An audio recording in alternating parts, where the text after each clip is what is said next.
Gift Biz Unwrapped, guest episode number 412. What if we can build a more affordable private website with custom domains for you, while also helping you be part of a new philanthropic marketplace and grow it? Attention gifters, bakers, crafters, and makers. Pursuing your dream can be fun. Whether you have an established business or are looking to start one now, you are in the right place. This is Gift Biz Unwrapped, helping you turn your skill into a flourishing business. Join us for an episode packed full of invaluable guidance, resources, and the support you need to grow your gift biz. Here is your host, Gift Biz gal, Sue Monheit. Hi there, it's Sue, and thanks for joining me today. If you've been looking for your first or a new home for your e-commerce website, grab a pen and paper because today's show is just for you. But before we get into that, I want to share something with you. We've covered so many facets of a handmade product business over the course of the years, and today is no exception. We've talked about how to start and grow your business, stories from many of you who have done just that, how to choose and use social media sites, build your website. Oh my gosh, there is just so much information here for you, but not necessarily at your fingertips. So, I've made a tool for you that categorizes by topic the episodes of this podcast, but only the ones that stay relevant over time because, yes, let's face it, there are past shows that just don't work anymore for us today. The world is changing so fast, right? You can use this tool to zero in on whatever topic you need at the moment. Do you want to hear from others in your specific industry? How about details on Pinterest or setting up an email strategy? You can now easily find the right episodes and create your priority listening roster. Consider this your Gift Biz Resource Center at a glance. It's a Google Sheet, best viewable on your computer versus your phone. Make sure to look on the bottom where there are 5 separate sections for easy topic reference, kind of like chapters of a book. It makes finding the shows to help you with what you're working on right now so much easier. To access this free resource, go to giftbizunwrapped.com/topics. Today, we're talking about a new e-commerce platform only for handmade creators that offers options not available anywhere else. I say they're new, but they have solid experience under their belt from the last 2 years of startup and growth. What should pique your interest? First, Jon is serious about keeping this marketplace only for true handmade creators. Nobody slips in who's producing from a factory or justifies handmade when in truth it isn't. The goimagine marketplace is affordable, provides you direct access and ownership to your customers' contact information, which, oh my gosh, is so big, and has a philanthropic overlay that doesn't cost you anything to align with. Almost too good to be true, right? Well, I've got one up, even better than what I said here. How many of you know you should have a website of your own too? Perhaps in addition to another outside-owned e-commerce site like Etsy or Amazon. One with your own domain name, smooth setup and control, and reliable functionality. goimagine has the solution for this too, all in one place. I bet I'm confusing you because you just can't believe that all this is possible. Let's dive into the details so you can hear it for yourself.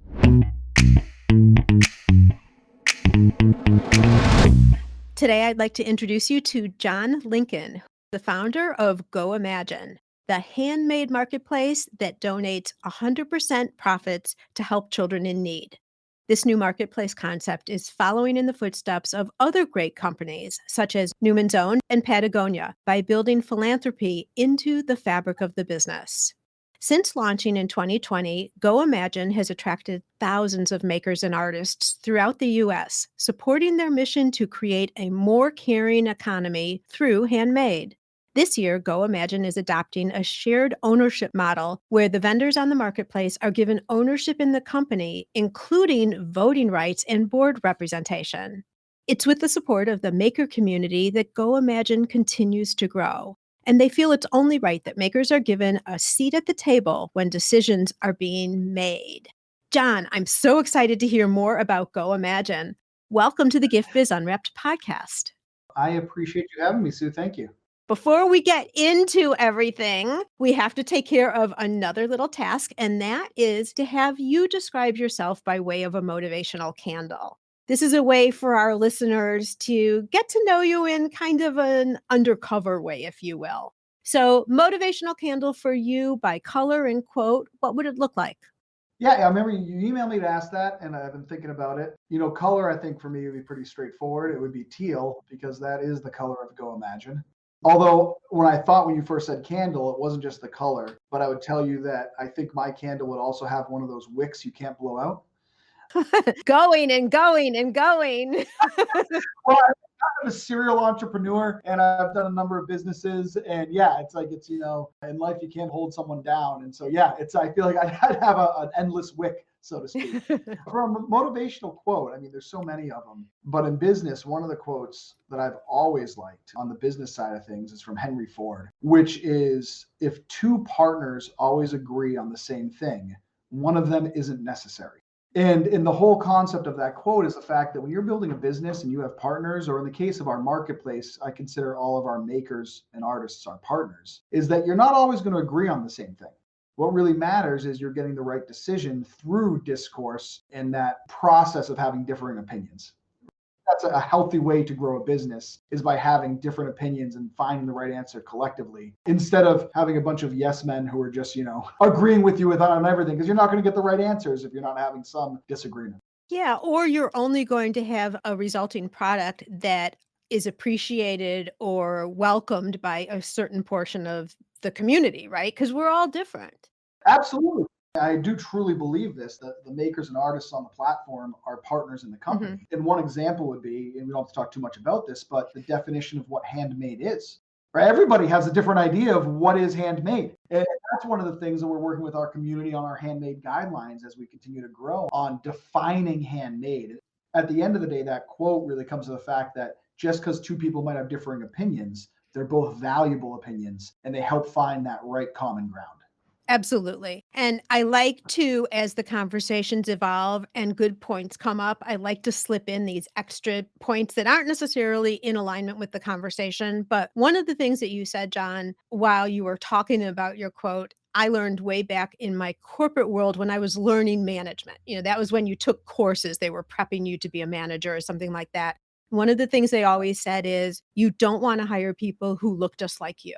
You want to hire people who have different skill sets, different opinions, all of that. So very similar and parallel to what you're talking about, but in a little bit of a different environment. But for our makers here who are thinking of starting a team or adding to a team, that's something to always keep in mind, is add people who are different from you in some way, because it makes your whole group richer. And it makes you grow, right? Because you start to see things maybe differently than you did before because you're exposed to that. Yeah, I could not agree with you more. All right, so now we're going to dive into you, Jon. Okay, tell me, and you can start wherever it makes sense to start, but what led you over to handmade? What were you doing before? Give us the entrance, like the curtain is opening, Jon. What do we see? I think, like most people, your life is windy, and where you end up is not really where you started. I mentioned a moment ago, I've been kind of a serial entrepreneur. So if we go back 20 years was when I started my first company, actually in stand-up comedy. I was a comedian for many years. I opened up a couple comedy clubs, a production agency, and for 10 years, I made my living running my comedy business. Lucky enough, we won Boston's Best Comedy Club, got on the Today Show, did some fun things there. And when I was probably about 30, so that's 10 years later, life hit me in the face. And I was getting married, having my first kid, and it was time to grow up and get a real job. That led me to getting into software, right? And I got into actually the insurance industry, not nearly as exciting as handmade, but I got into software development, working for a company that led me to start my own software agency management system on a product called Salesforce. This is now going back 2015, I'm guessing. Had a great experience growing that company. Through those years growing the company, I raised over $7 million in capital, grew it to over 40 employees. And about 3.5 years ago, I had an opportunity to exit the company. I was a CEO for many years. And without getting belabored points, the money I had raised diluted me down to, a minority owner in this company. And I was trying to think about the next thing I wanted to do in life, right? And so I was able to exit that company luckily it was a $44 million valuation. That's not what I made. That's what the company was valued at when we sold the shares. But I was thinking about the next chapter in life for me and what I wanted to do. And for the years I grew the last company, it was called Varuna. You can check them out. They're still growing, varuna.com. And I was quickly becoming disenamored with the fact that the endless days and nights I was working, the outcome of all the work was to make our investors more money. That wasn't why the company started. The company started because I was excited to help agencies run their business, but it got to the point where when you have investors, it's only about them, right? And it wasn't very fulfilling to me to work so hard to make rich people more rich, right? And so that's when I started thinking about, doing more of a philanthropic venture. And by the way, this all does lead to handmade, I promise. And so I was thinking through tech because I've been in software for about 10 years. And then it led me to marketplaces in general and how marketplaces operate. And the true power of a marketplace is the buyers and sellers. It has very little to do with the actual tech. I mean, yeah, you can invent new fun things like 3D video or something. But at the end of the day, it's the community that makes a marketplace successful. And these marketplaces are all on Wall Street now. They're all venture capitalized. They're all making billions of dollars through transaction fees between the buyer and the seller. And I thought to myself, what if we could harness that power of those network effects to do good in the world, to build a marketplace environment where the fees being generated are to help children in need instead of simply go to the shareholders and then the stockholders and investors. So at that time, we're going back probably 3.5 years, I started considering different marketplaces and where there was a hole in the market avocado. Where do we want to go? Because I, by trade, don't have a handmade. I'd like to think I have an entertainment background, but not an art background. So I started considering different marketplaces, but one of my really good friends who has helped me through all my other businesses, she's a graphic designer. Her name is Stephanie Romke, is an artist. She's been selling on Etsy for years. She's done countless craft fairs. She's within the handmade community. And I was talking with her through business and I said, tell me about Etsy was my question to her. This was 3.5 years ago because I'd been looking at the different models, Airbnb, Upwork, Uber. And I was like, tell me about Etsy. She says, what do you want to know? I'm like, well, what do the makers like Etsy? That question alone opened Pandora's box when I asked Steph, what do makers think of Etsy? Depending on what year, yeah. Yeah. This is 2018, 19. So anyway, it opened Pandora's box and you know exactly where the conversation led. The fact that more manufactured items are going on the site, the fact the fees are going up, they're forcing free shipping at that time. All these other things start coming out. And I was like, okay, well, what I saw talking with Steph was this, I'll call it dissatisfaction within the handmade world because Etsy grew on the back of handmade, but now is leaving it. And by the way, I have a YouTube video you should watch that I talk about why Etsy left handmade because it makes perfect sense from an investor economic standpoint. So what I saw working with Steph was what I would think is a hole opening for a new handmade marketplace. Okay, you've got this really behemoth that grew on the back of handmade, but is slowly going away from it, which is going to open up an opportunity for the next handmade marketplace that's truly handmade. This led to me talking to Steph and actually partnering with her. Steph is now a partner in the company with me. She's a co-owner. I brought in some other software people I know very well into the business. And that's where it kind of all started, where on my end, I am really more of the software tech entrepreneur side, but Steph has always been the real handmade artist side of things. And the first thing we did before we wrote a lick of code was start a Facebook group. It invited makers into the community and started talking to them. So if you go to our Facebook group, which we have 7,000 number of, if you go back to 2019, early 20, you'll see the first conversation there of just learning from the community on what is possible if we work together. So when I look at starting any marketplace, you really need two types of people. You need the software people because marketplaces are software, and you need the what I would call domain knowledge, the real handmade people. And from my perspective, I bring the software and the community, and Steph as a partner bring the handmade. And so far, it's been a good recipe. I think a lot of people who have been with me for a while can really relate to this because as we start talking about starting a business, so it's not a marketplace, but it's your brand, right? is to start rallying in supporters even before you're launching your product. Yeah. To start building a community and having an audience for support, yes, but also so that when you're starting, you're not opening the door to nobody coming in. Well, I mean, it's market research to a degree, right? And it's market research for sure, yes. Learning what their needs are. And if you listen to people and you get their input and you involve them at the beginning, they want to be involved later because they've actually had a hand in helping build it, right? Right. That's a big part of it. Marketplace is even more so, but I think you're right. With any business, it's important. So let's dive into, I think, the interest of people who are listening here, which is as a handmade maker, what does goimagine have for me? How does it work? Like, give us all the goodness there. I would love to. Well, so starting any business, in terms of your question, your differentiators. What are you bringing to the table that isn't already there, or what would you bring to me?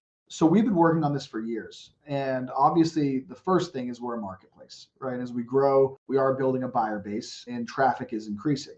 Now, I'll be upfront and say that is traffic like Etsy? Heck no. It's like some makers come to a new marketplace and expect an Etsy type volume right off the gate, but even Etsy wasn't Etsy at the beginning, right? So what we've done is we've really focused a lot on where else can we support our makers outside of just driving buyers to the marketplace. And that's led us to a number of different things. Obviously, the community aspect is a really big part of that, where we've built our community. The other big part is we launched something about a year ago called our Mosaic platform. And what Mosaic is the ability to have your own privately branded website on goimagine that is also connected to the marketplace, right?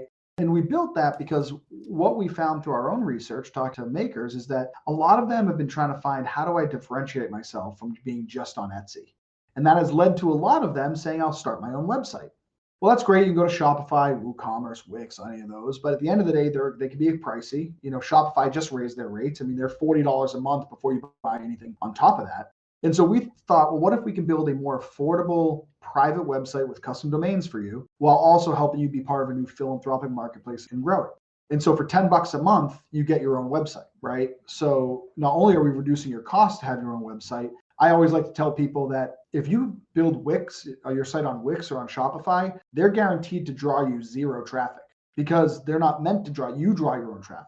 But on this platform for us, you're going to have your own website to market your own brand while also being connected to a growing marketplace that will eventually draw you traffic, whether it's one sale a month or one sale a quarter. It's more than the sales you're getting having your own website on Wix or Shopify. Okay. All right. Perfect. So, Jon, I have to tell you that always what I advise is your own website is golden territory. It's like your business headquarters online. Not an Etsy site, because we all know Etsy has restrictions and structure that you can't get out of. And it's not your own domain. So what I'm hearing from you, it's kind of a go-between. It's a different animal, if you will. But the thing I'm really liking about what you're saying is you create your own domain name. So it's not your shop connected with an Etsy site. It's yourshop.com or whatever your URL is, right? Absolutely. Yeah. And owning your own URL, to your point, Sue, is hugely valuable because even if you own your own URL today and you point it to your Etsy shop, well, you can print all your business cards with your URL, print your brochures, your Facebook, and then the day you decide to move your URL to goimagine or Shopify, you can repoint it. Right. And then all of that past stuff works. But if you're advertising your etsy.com/my shop name, when you then move to a URL, all your past marketing is now poof, because you've changed the URL. So to your point, I think every maker should own URL. That should be like the first thing, because they're super cheap. I mean, like $10 a year, $20 a year, and you now have a brand. The second step is, where are you connecting that URL? Where is that? Now it can always move, right? Mm-hmm.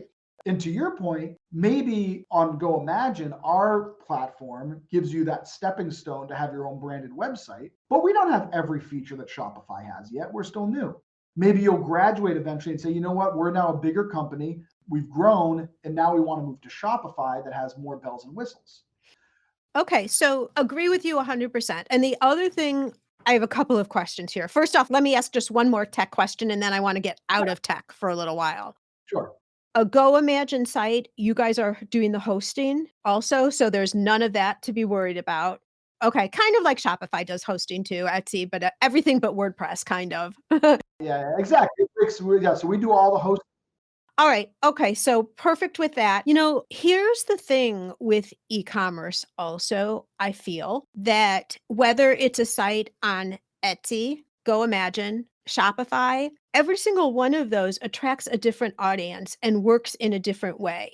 Although if you have too many, there's nuances to every site. So if you have too many, you'll never get to be an expert at one specifically. I think maybe one or two sites, your own platform perhaps, and then maybe it's Etsy, maybe it's Amazon for certain people here. So you can think of it that way too, especially if you're not one who's going out and doing a lot of in-person shows anymore for whatever reason. Having multiple locations is not duplicating your efforts online. So just a comment, and I don't know if you want to react to that or not, Jon. Around the fact that having more than one location online is more work or less work? What about you? It's attracting different audiences. So just because you are online now with whatever your URL is, doesn't mean a second one won't be presenting you up to new people, right? Absolutely. And I think that's where, as a maker, so a lot of makers who are artists who get into business, they do it because of their love of the art and the making. And they're forced to do business because that's how you make money.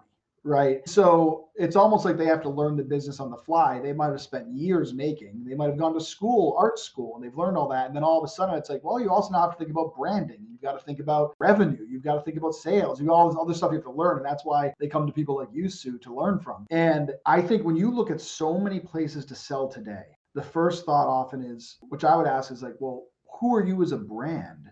And where can you find the audiences that resonate with what you're selling, right? And you mentioned Amazon Handmade might work wonderfully for some people and not work at all for others. Same with Etsy, same with GoImagine, even same with your own website. But starting off on different platforms from a testing period, I would call it, you start to learn where you fit more a little, right? Because just because you didn't sell well on Amazon doesn't mean you won't sell on Etsy. Does that make sense? It makes total sense. And then I also think you need to dive deeper, as you've been talking about, well, as you experienced with your prior business too, how businesses evolve and what might have met your needs when you initially started might not be anymore. Oh, yeah. Etsy, I'm not going to diss Etsy because I think they're a good platform. They have their limitations for sure. But people have told me over and over again how they aren't getting the results they once had on Etsy for various Yeah. reasons. And I think it's the company might have other objectives now. Prices are going up, like all different types of reasons. So you've got to look at what platform works for you. And I want to get back to GoImagine because I still want to understand more about GoImagine. Okay, so I'm a maker. Let's pretend. I'm a maker. I'm curious about the platform. I love the idea of either starting my first website or finding another home online. It's not wholesale, it's direct to consumer. No, this is not like fair. This is like more like Etsy. Yeah. All right, perfect. And so if I was interested in working with you, how does that start? Yeah. So the big thing for us is that we are a handmade only marketplace, right? And so we work really hard on trying to make sure every seller on the marketplace is truly selling handmade. So there is a short application process. So if you just go to the website, you go to the bottom and click on become a member. There's some questions where you apply. And that goes to our team to verify through your answers that, okay, you qualify. And if you're curious, we do at the bottom of our site have what's called handmade guidelines, where you can first make sure that you qualify. For instance, one of the hot topics right now in our community is drop shipping. And right now we do not allow drop shipping. That's something with the whole idea of production partners that Etsy came out with, which we don't necessarily allow production partners. That gets back to the whole defining handmade kind of conversation. Well, and a niche within handmade too, right? And I love this because this is the majority of the people who are listening, who are my handmade creators, are not producing their product elsewhere and are not having someone drop ship for them. They're doing that. Yeah. So imagine we do not allow drop shipping or production. So you go through the application process. It's not a scary process. Basically, we're just verifying that what you're saying is true, that you are handmade, right? After that, we have our help center to help you get your shop set up. But we also very much encourage everyone to join our community to meet other GoImagine makers who are, one thing we love is that our makers help each other with setup and help each other with questions. So not only do we have our Facebook group, but we have our own social app called Maker Circle that you can download on Android or iPhone to join the community in our own private app as well. Okay, 2 questions. I hope you don't mind if I interject. Bounce around. I always try to put myself in the mind of someone who's listening and try and create the questions as we go, okay? So what if someone has their own website, but they like the idea of having another online shop? Would Yes. they then get a new domain that would attach to their GoImagine Oh, account, maybe a spin-off yes. or something? Yes and no. The way to think about it is this, is we have different levels of plan. The lowest plan is $2.50. So it's, very inexpensive. And we take 5% per transaction. So our fees are generally less than Etsy when you're selling. That plan doesn't come with your private website. That's just a marketplace site, which would be goimagine.com/shop name, just like Etsy.com. So everybody on the marketplace has a marketplace shop, which is goimagine.com/XYZ. If you want your own private website, that's $10 a month.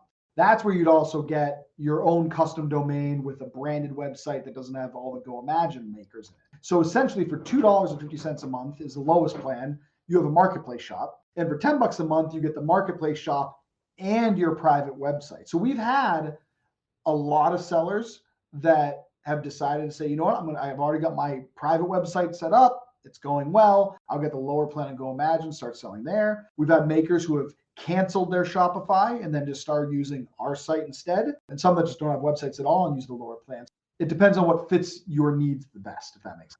Yeah, so you can be coming from both directions. You could be someone who's never had a website before and come on to the platform at $2.50 a month. These days, it's less than a cup of coffee. Like less than, not equal to, less than, right? Or if you already have your own website, this is another audience that you could approach, again, for a very, very unbelievably economic fee. So you could come from both ways, people who are just starting or people who are already established, looking for additional eyes to capture. So let me ask you this. How, and you don't have to get into all the nitty gritty, but how does the functionality work in terms of setting up the site? Are there like templates that you fit into, or how does that look? So the short story is you have a seller dashboard, we call it, which is the back end for you to manage your shop. If you're talking about using our custom website and the marketplace, it's all one seller dashboard. So we always like to say you're managing 2 sites from one dashboard, your GoImagine marketplace shop and your custom website. Our help center is filled with videos and articles on leading you through how to set up a product or how to set up your shop. I will tell you that we've partnered with Stripe as our payment processor. I'm sure you're familiar with Stripe.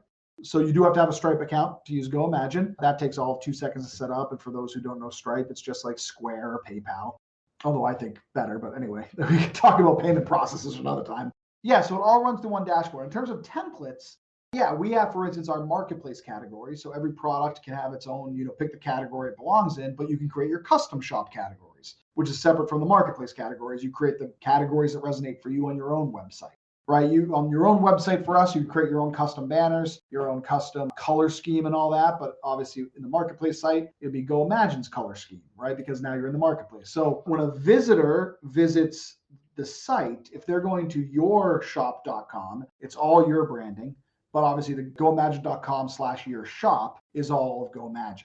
But the beauty is, at least from what we're building, is that as a maker, you're managing it all from one back end. Mm-hmm. So to your point, Sue, this actually kind of wraps up nicely from what you said earlier. You're getting 2 destinations in one spot. So you're getting your own website and you're on a new marketplace. So a lot of our sellers who do this program, and I'm not trying to get too salesy here, so I apologize, but the concept is if you're on Etsy and GoImagine with the custom website, you've chosen 2 platforms, but you have 3 destinations, right? Because your custom website can be wrapped into it versus having to manage a 3rd. Mm-hmm.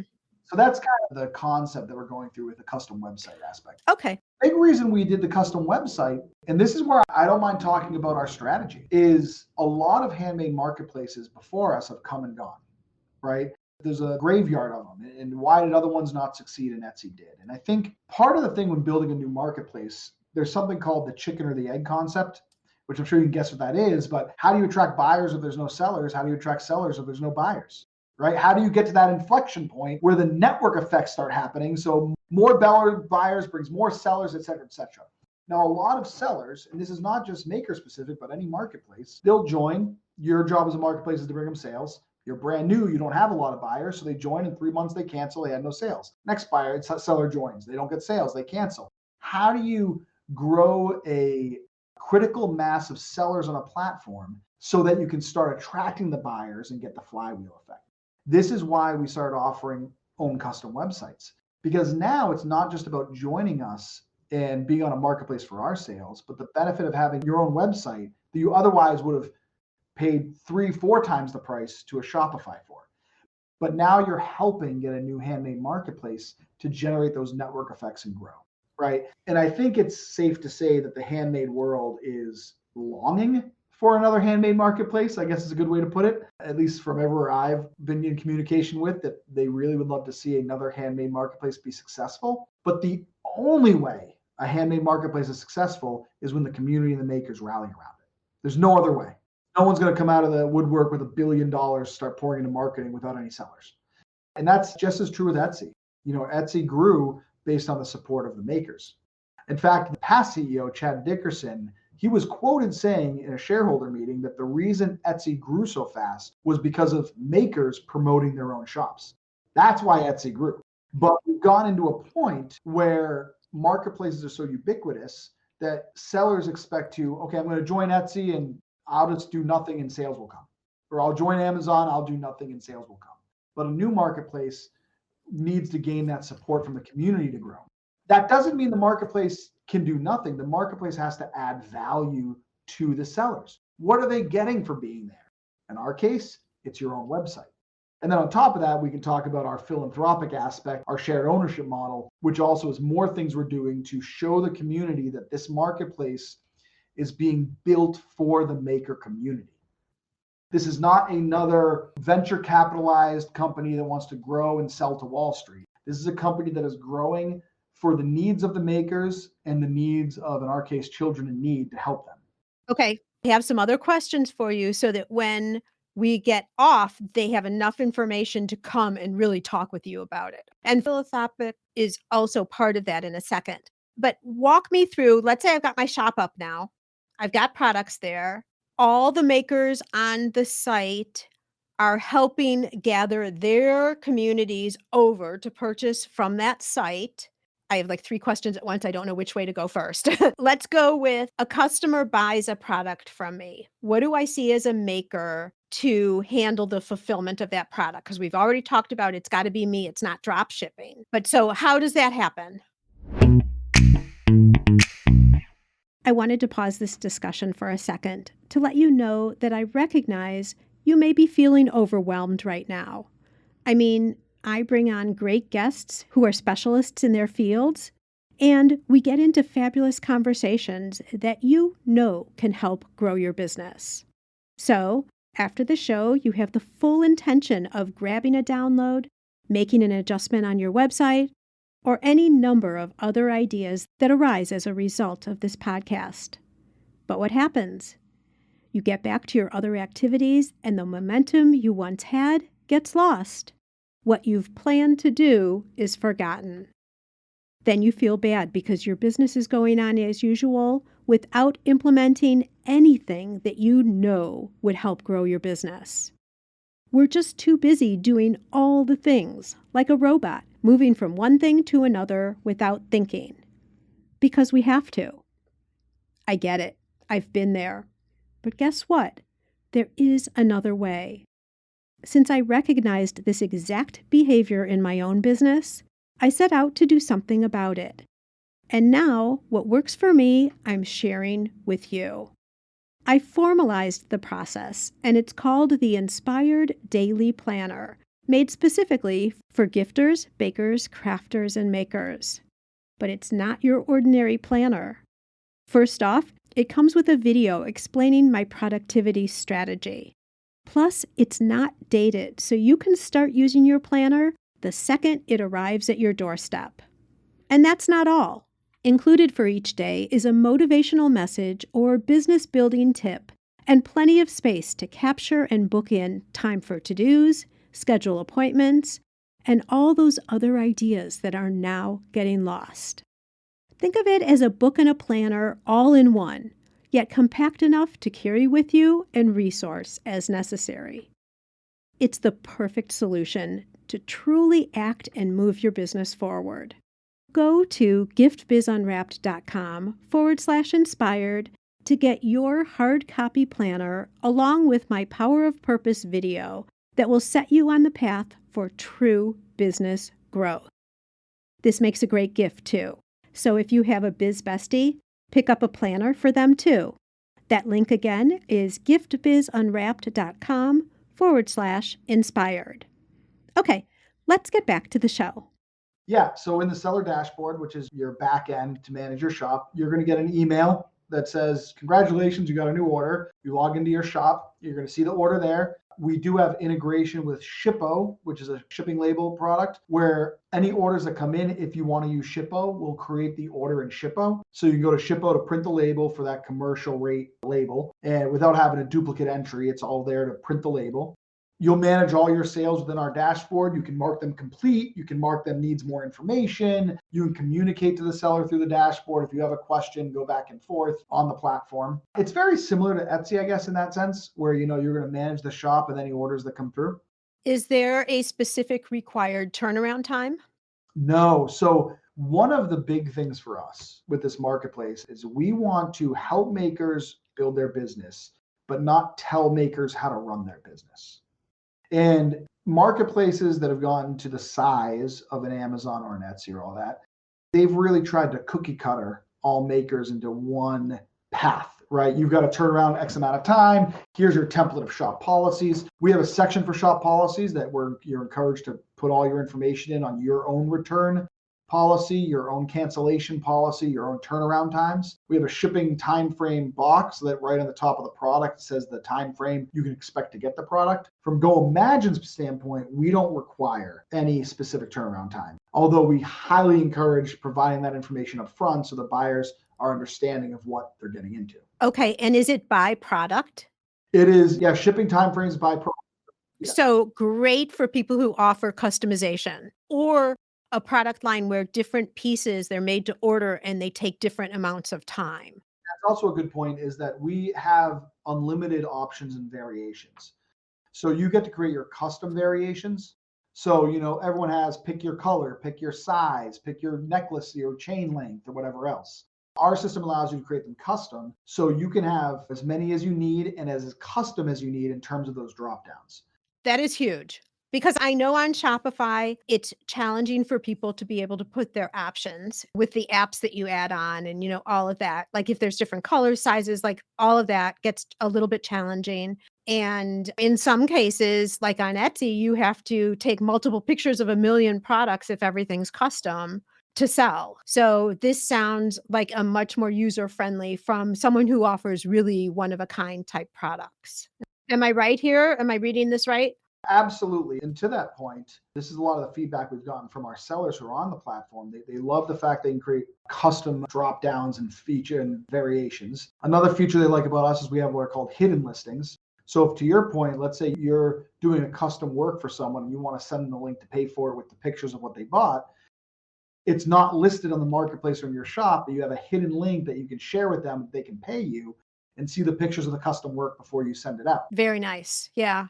So that's something that a lot of people like. But I think the big thing here is that when you think through what handmade is and what the Shopifys and Wixes of the world built, the Shopifys and Wixes are really built around retail. Shopify's not huge in the handmade space as they are in the retail space. A lot of things are cookie cutter in retail. Handmade is the antithesis of cookie cutter. Right? The whole idea of handmade is that it's unique, it's different, and especially with custom work. So how we're going about building our platform, and we're by no means done. We're always trying to come up with new features based on community input, is that we want to do things based on the needs of handmade. Mm-hmm. And Shopify and Wix, they're not doing it based on the needs of handmade because handmade is only a small slice of their overall business. So for them, it's a lot more cookie cutter. So it's not surprising that, as you mentioned, a lot of times makers need to put a square peg in a round hole when they use an off-the-shelf retail website. Right. Okay. And then what about capturing the purchaser's contact information? I'm thinking for ongoing email marketing, that kind of thing. Yeah, that is all flows to you. So we consider the customers that come through our customers, meaning both the maker's customers and GoImagine's customer. So you keep retention of people who are buying off the site so you can market to them. And then the individual shop owners also can capture that information for themselves. Oh my gosh, I love that. So you have your customer list, and now obviously you also, that comes with your own liability of spam and all that, right? But you keep your own customer list. You can download the customer list. You can take the customers off the list and market to them. We are going to be working on a way to more easily maybe have like a MailChimp sync or something where you can have your list flow to your choice of email marketing providers. But at this stage, yeah, the customers are in the database for you and you can use them. Beautiful. I was almost a little bit afraid to ask that question. I'll one up you here. When our invoices go out and our orders, if you go to GoImagine right now and you buy something, and let's just say you buy something from Sue's Wreaths, right? And you buy it and you get a confirmation email. You know who the confirmation email says? It's your order from Sue's Wreaths, not your order from GoImagine. It came from the email's info@GoImagine because we need email, but it's your logo is in the email. And in the title is your order from Sue's Wreaths or whatever your shop name is. So that I think that you've got this mentality in other marketplaces. Where'd you buy that? I got it off Etsy. Right. Right. And they don't even know who the seller was.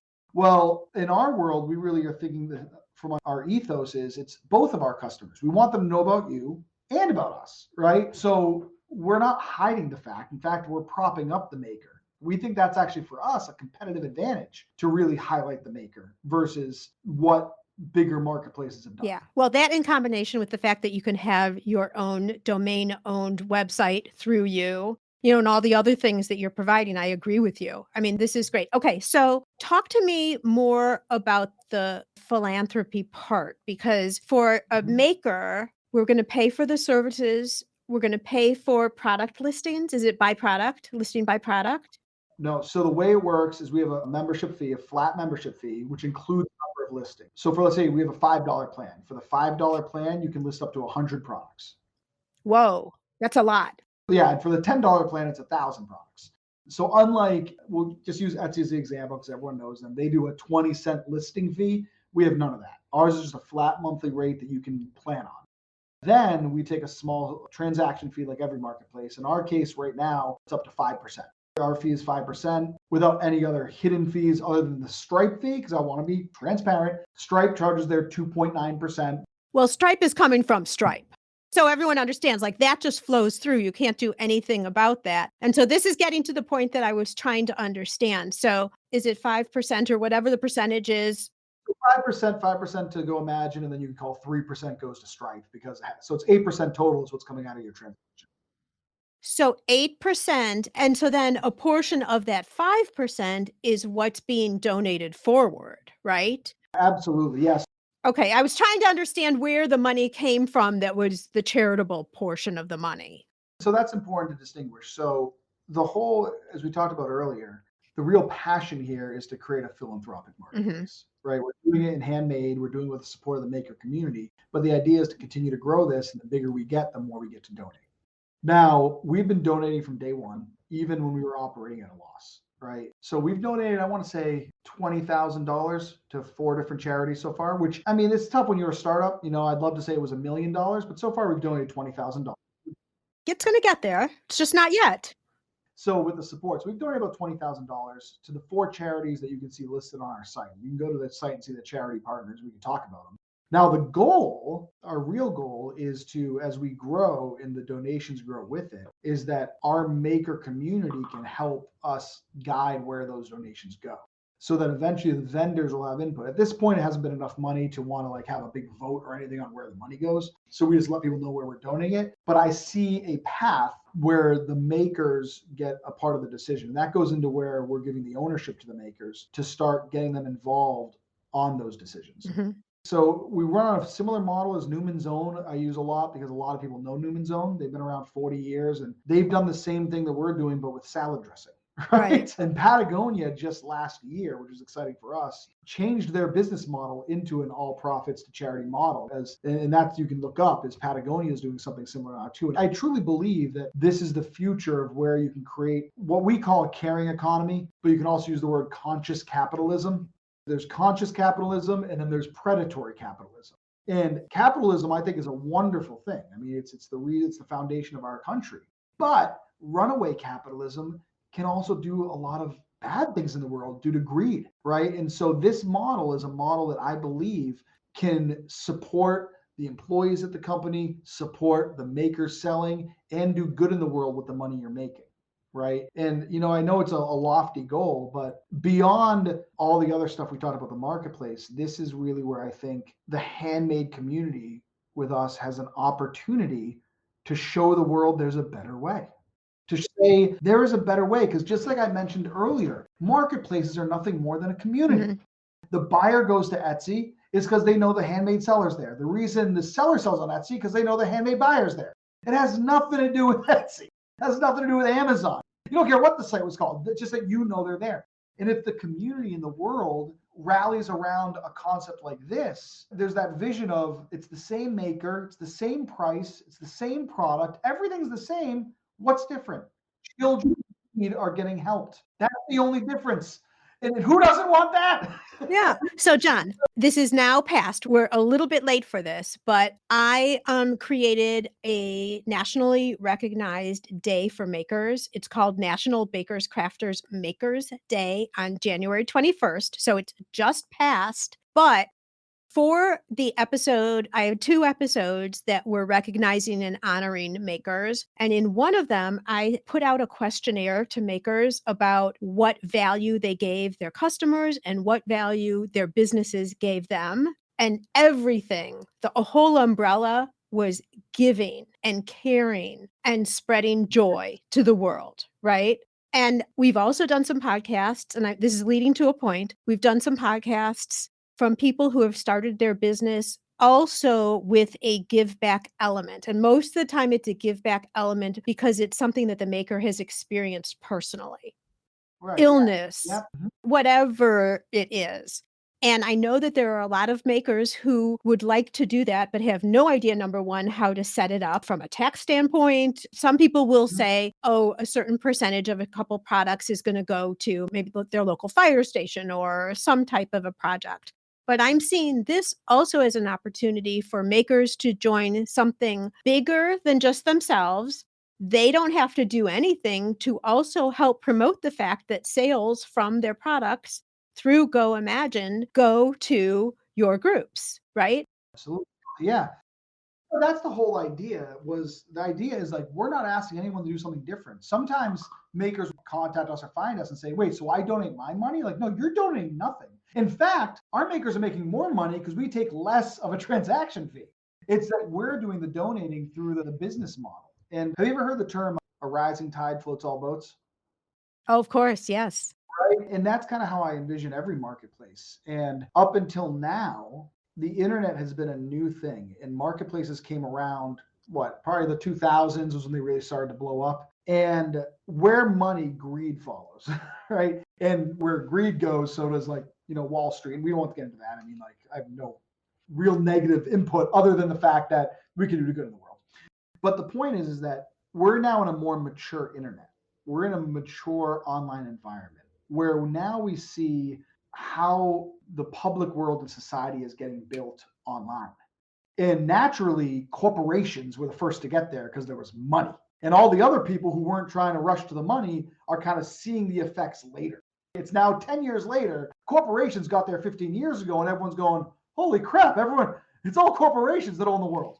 And I wrote a blog about this, but if you look at what a marketplace is, and I'm not talking online, I'm talking about a real world marketplace, physical marketplace, maybe in your town square, once in a while at your town football field, or they put it on in the town common. It was a public space. It was a space for everyone to go. And if you paid for the booth, it was actually going to the town that owned that land. And it was to help build the road, right? Marketplaces, if you look at other huge marketplaces, one I love is in Seattle, Pike's Market. If you look at the Grand Bazaar in the Middle East, these were built as public goods for everyone to come and sell their wares. But the internet has slowly become owned by private companies. And now all these private companies are owning the marketplaces. And sadly, a lot of the physical marketplaces are dying because everyone's shopping online. Mhm. And I know I'm going on a tangent here, but the whole vision is these marketplaces should be public. Why do you have to pay a private corporation to get seen by the public to sell?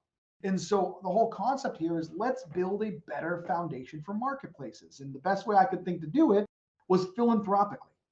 The government's not going to open up online marketplace, right? Now your town would have, your towns do, but towns don't open online companies. So gosh, it's just in my mind, I'm like, it's such a simple concept that can have such profound effects if people come together. And I love what you were just saying about your January 21st event, about how many makers want to give back. How many, that's part of the reason I thought handmade was such a great place to go, is because artists have such a big heart, Mhm. right?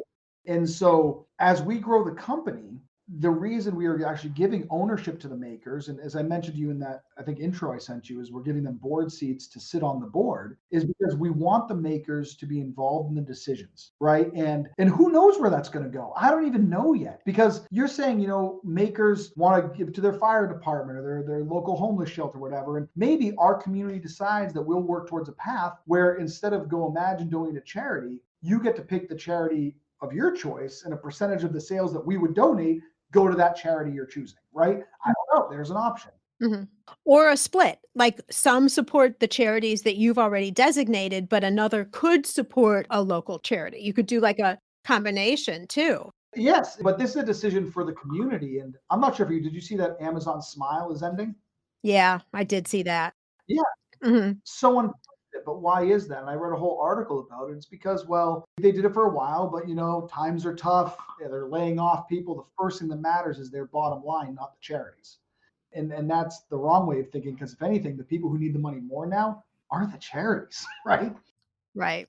Well, there's another angle here that was coming to my mind as you were talking, and that is one of the pain points of a lot of makers is the price of the product. Because it is, you're going to buy a soap between handmade soap, I don't know, 550, 750, depending on size and ingredients and all of that. Or you could buy Dove at the grocery store for $1.50, like whatever. I've not shopped soap for a long time except for handmade. So I don't know what the grocery store prices of soap are. But when people are out at craft shows, I know that there is feedback about how high priced handmade is. And then they, of course, have to go into the value of the product and what you're getting and how it's different, etc. Right. But Yeah. if there's an element of give back, people are way more willing to pay more for a product. They're getting the product, they're doing something good for somebody else just by obtaining that product. So I can see this overlay being significant also and helping makers sell their products at the prices that they deserve, by the way, when you're taking into account everything that goes into a price. So it could help prompt sales as well with that overlay. Absolutely. In fact, that's where both on the seller side and the buyer side, from GoImagine standpoint, is we are a mission-driven business. And some people mission doesn't matter, but there's a whole heck of a lot of people where mission does, Yeah. right? And that's why they buy the Tom's shoes, they buy the Bombas socks or anything else. It's because of the mission, or the Newman's own salad dressing. It's because they know not, oh, maybe it's 25 cents more, maybe it's 50 cents more, but they also know they're supporting a company doing good. And as we grow and the community grows, more people get to know about this mission. And mind you, from a tech standpoint, it's just not just about the community growing, but we're investing more and more in development. So the platform is going to get better and better. Mhm. Like as a startup, there's things that if you joined us right now, you'd say, I wish it did this, I wish it did that. Well, trust me, we're working on that. Well, stay tuned. And we can all relate, right? Like when all of us started our businesses and we've been in business for a while, it didn't look like it does today on day one. I mean, it's a development, it's a course. Yeah. Yeah. So, all right. Well, I'm looking at the time here, and I think we should start to wrap up. Talk to you all day though, Sue. I know we could, but then we won't get to all of the rest that everybody's going to need to know. So, kind of summarize for someone who's listening, we've piqued their interest here, summarize what the value is of Go Imagine and then where they should go to learn more, find out more, or if maybe they're even ready to get started. Where do all those channels lead? Yeah. So first thing I'd say is GoImagine's a community of makers working together to do good in the world. That's kind of like what we are. Now, what value we bring to the makers?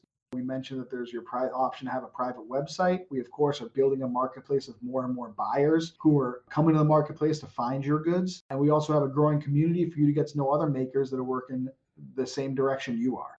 You can find out more about us. Go to goimagine.com. That's where you have to go. If you scroll to the bottom, you'll see a lot of information under the sell section where you can see how to open a shop, see our handmade guidelines, everything else. I guess I will mention, which I don't have to mention, but yeah, we're all handmade. We're all in on handmade. That's who we are. And the big thing we're doing right now, we just had our first meeting last month with the community, is that we're actually in the process of giving ownership to our handmade community, which, as we talked, will come with voting rights and board representation, because we want the handmade community to have a hand, no pun intended, in building this company. And that comes from a foundational level of having a seat on the board and having voting rights and having involvement in the decisions we make. If you tune in, if you go to our Go Imagine Facebook group, you're going to get a lot of these announcements. We're going live on that group a lot to talk about this stuff. So if you want to just hear what's going on, join our Facebook group or join our email list and stay in touch. I hope you join our caring economy. Oh, I love that. And everything is Go Imagine, right?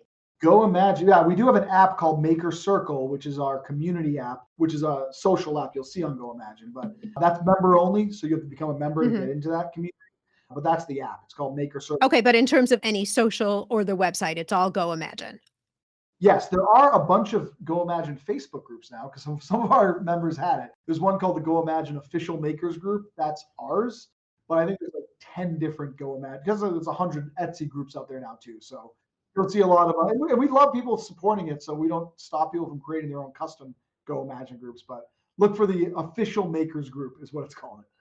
Well, I'm really excited to watch how this develops. I mean, there's no question in my mind that it's going to be a success. And the fact that you're already taking actions that are proving what you say. It's not like, well, we're going to do this. We're going to do this. You're already giving back. You're already attracting people. You're already listening to the community. And it's just going to grow from here. I'm very excited about Go Imagine and everything that it can offer. Well, I'm very excited that you're excited, Sue. I'm glad that you invited me here. I appreciate it. There you go. Well, thank you so much for coming on today and telling us all about Go Imagine. Thank you. I absolutely love everything Go Imagine offers. And what's fabulous already, I know is going to get better and better. When owners offer you voting rights and board representation, that's the sign that they truly want your input to make the company the best that it can be for you. It's got my vote. I want to make sure you're familiar with my free Facebook group called Gift Biz Breeze. It's a place where we all gather and are a community to support each other. I've got a really fun post in there that's my favorite of the week, I have to say, where I invite all of you to share what you're doing, to show pictures of your product, to show what you're working on for the week, to get reaction from other people, and just for fun, because we all get to see the wonderful products that everybody in the community is making.